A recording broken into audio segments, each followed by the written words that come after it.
Ooh, that looks tasty. Welcome folks to the Hungry Gamers, back with the second scenario in the Starlight demo playthrough. So based on all of your comments on the last video, you all thought that I should go with A, which is we wait and we try to save the person on the station that we found who had passed out and was telling us to go stop the thing. So here we go. Saul leaps across the crack to grab the wounded Celestian. Saul, no! Violet screams as Saul ignores her and jumps across the chasm to reach the man. You won't make it! You have to leave him, Saul! Saul hoists the man into his arms and struggles to keep his balance as the inertia of the ship shifts violently. Quick! Someone take him from me! Hurry! Saul shouts at the rest of the crew, sweat pouring down his face from the heat of the inferno of the ship. Enver reaches across to the man, stretching as far as he can. Suddenly, Saul trips and falls over as the moon's gravity continues to pull at the control room chunk of the ship. Enver grabs the casualty's hand with both hands as the control room finally gives up and falls away to the moon's surface. Saul! Screams Violet Rey. You watch in what feels like slow motion as Saul falls through the open space, pulled down to the dark abyss of the rocky moon. You don't have time to feel or think or process, as you must escape this station before the rest of you fall victim to the same fate. Violet is screaming hysterically, tears streaming from her face. You race to the ladder and clamor to reach the top of the station's wreckage. Activate pulley belts! Starla shouts as you each aim your grappling guns towards your ship. The hooks grasp the bottom of the ships and the robot mechanisms whir as the devices pull you back up to safety. Enver grunts as he tosses the wounded Celestian's body into the passenger seat behind him. You lower your cockpit to cover as each of your computers receives a notification from Captain Soma. Meet in Western orbit. Coordinates attached. So we're about to have another choice. But the first thing here that happens is we will gain a morality for making the choice to save the wounded man. Now, what we now have is we have a choice.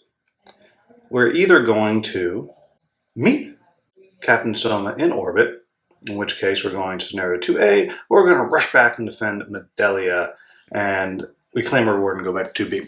Now, rather than sit here and wait another day to find out where we're going to go, I'm just going to make the choice. And I'm going to, since I figure we just killed her son, it's kind of a choice. Do we want to go meet with her and let her know that happened, or do we want to avoid that? And so what I'm going to go with is that since that happened, we have to tell her, and we're going to go meet with Captain Soma. And again, it is another choice that we could make, but it would be silly of me to post a video that's, 2 minutes long. So we're going to continue that way.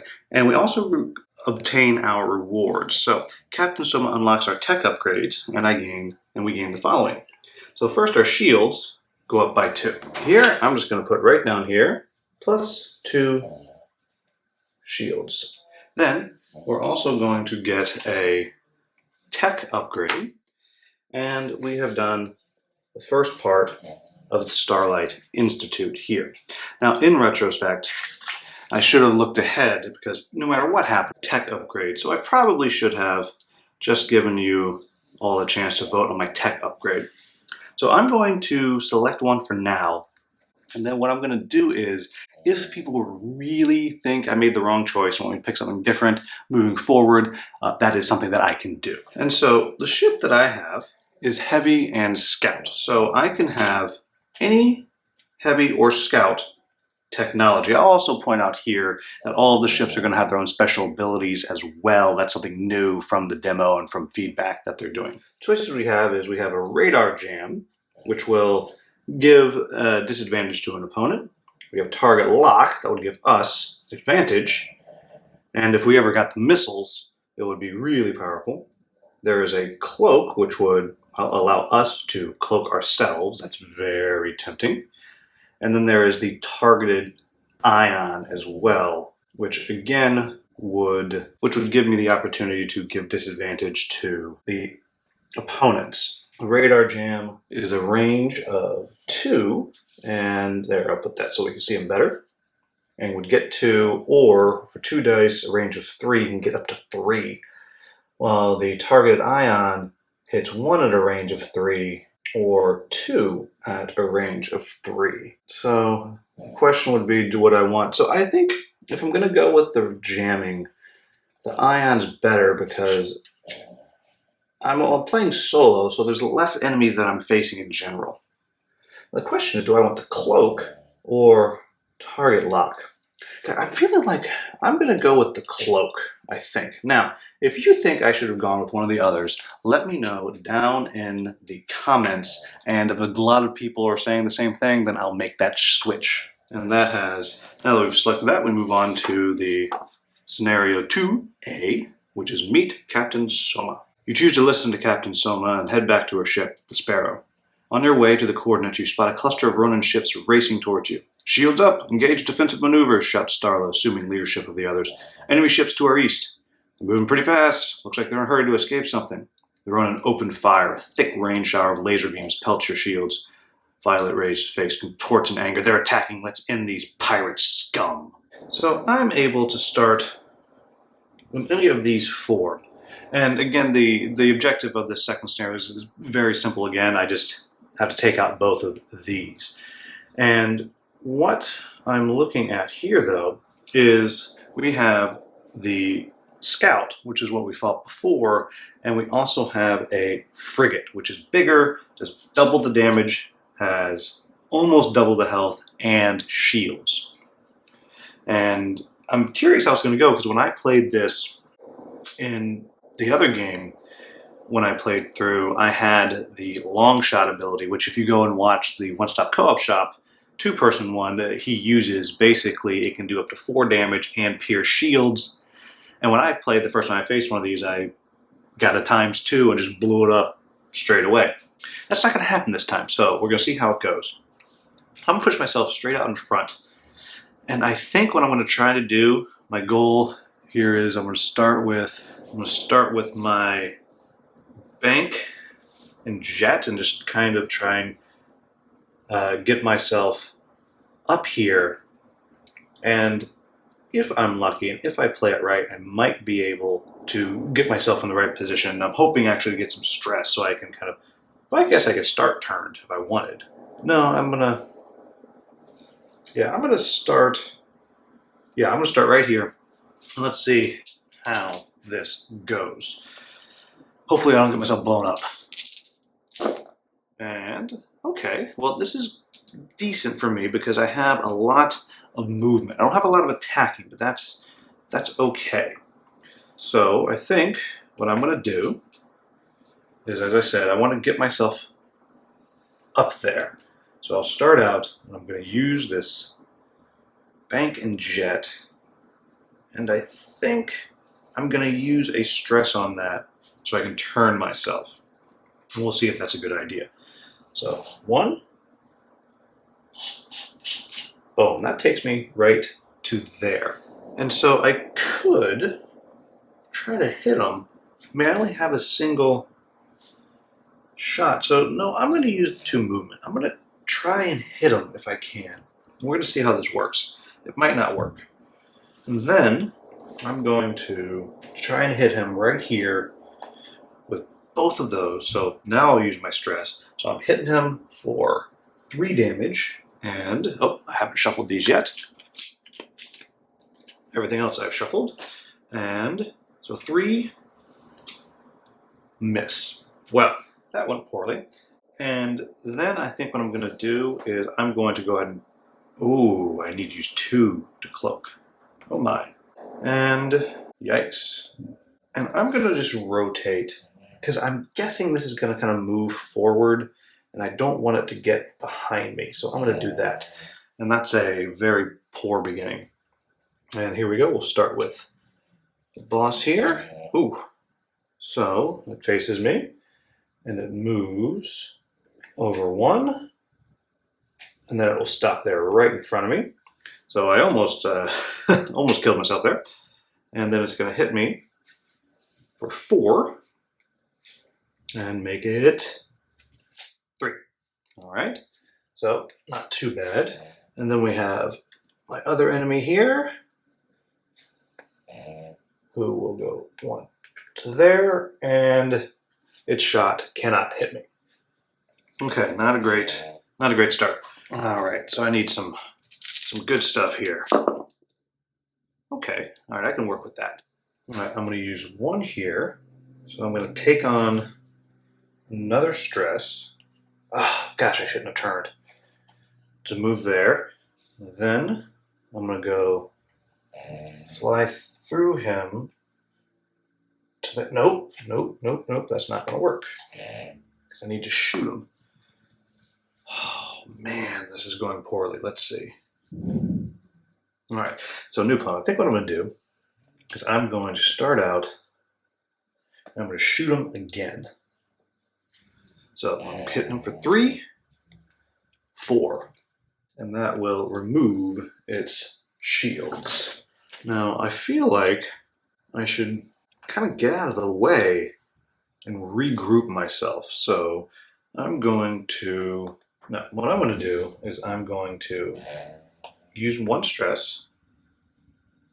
There, oops, I'm up to 2 already, and I'm going to hit that with a stun so it can't shoot me this turn. Then I'm going to move to here, and I'm going to not use that other one.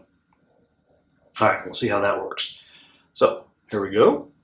Got the frigate. Yep, it's turned, moves to here. And actually it would wind up missing me, but it doesn't shoot anyway. Yeah, so this is one of those times where every once in a while the AI does something a little bit wonky. And scout. So let's see if I do all right. Nope. So now it's going to move right in front of me, and it's going to hit me for 2, 3. Oof. That puts me on a 4 hole. So this is not a good start to this one at all.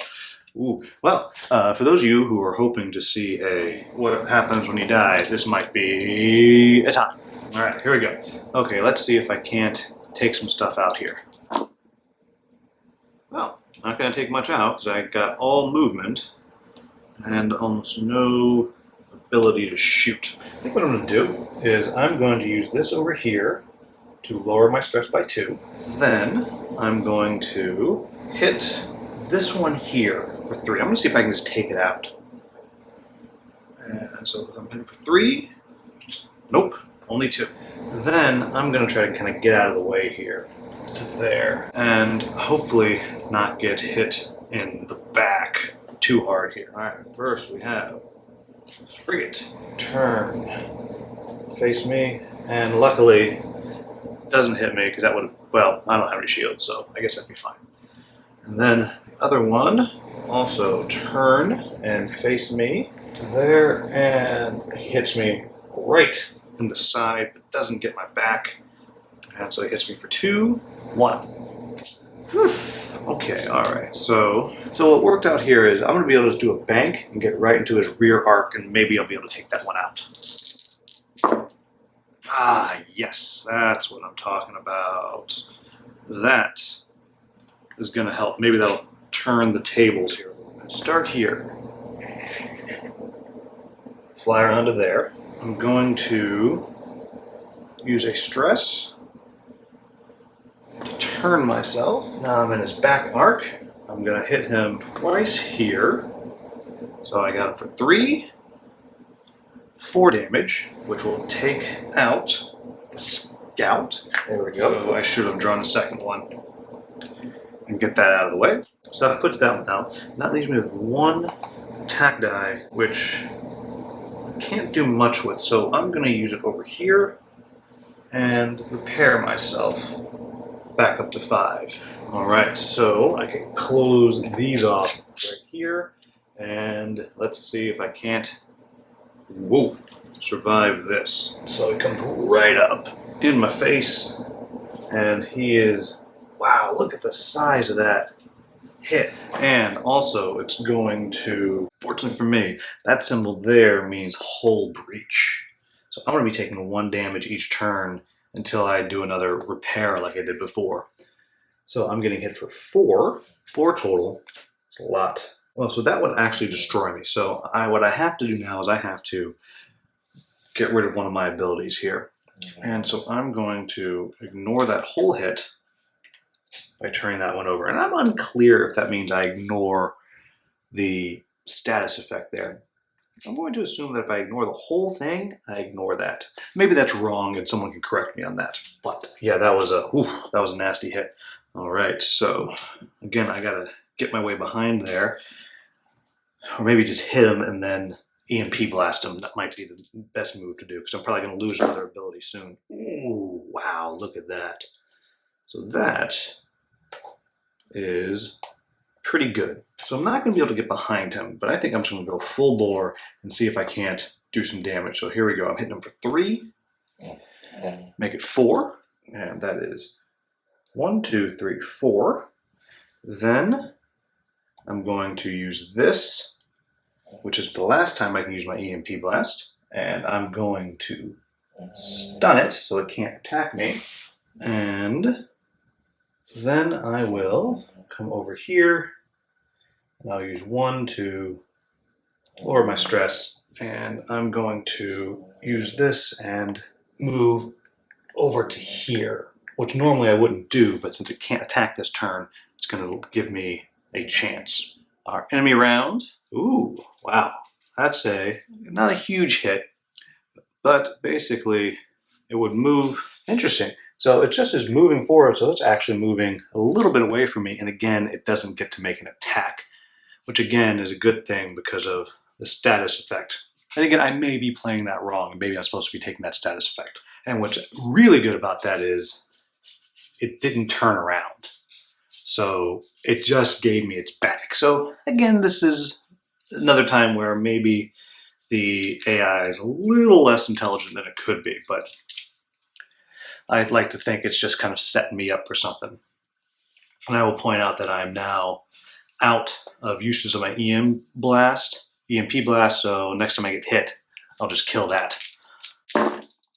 Yes, that is exactly what we needed. So what I'm going to do, I'm going to turn around, I'm going to pop it in the back hard, and then we will see if I need to kind of try to move away or something. So I'll rotate myself, then I'll use 2 and hit it in the back again for 3, and oh man, another one. I just can't get what I want. So 2 damage in the back, but it is down to with 1 more hit that will take it out. Oh, wait a minute, I'm in the back. There we go. Which is exactly what I needed. I almost forgot that I have a advantage there because I hit in the back. Boom. Got it. Done. So that actually worked out pretty darn well for me. It may have, I was worried for a little bit, and it may have gone worse for me if, in fact, I was supposed to take these ability status effects, even if you're not hit. I know in Gloomhaven you do. I'm not clear if you do in this game or not. So if I cheated, I apologize. So let's move on and see what our story is. Immediately after defeating the Ronin ships, you arrive at your destination, an unassuming cluster of stars.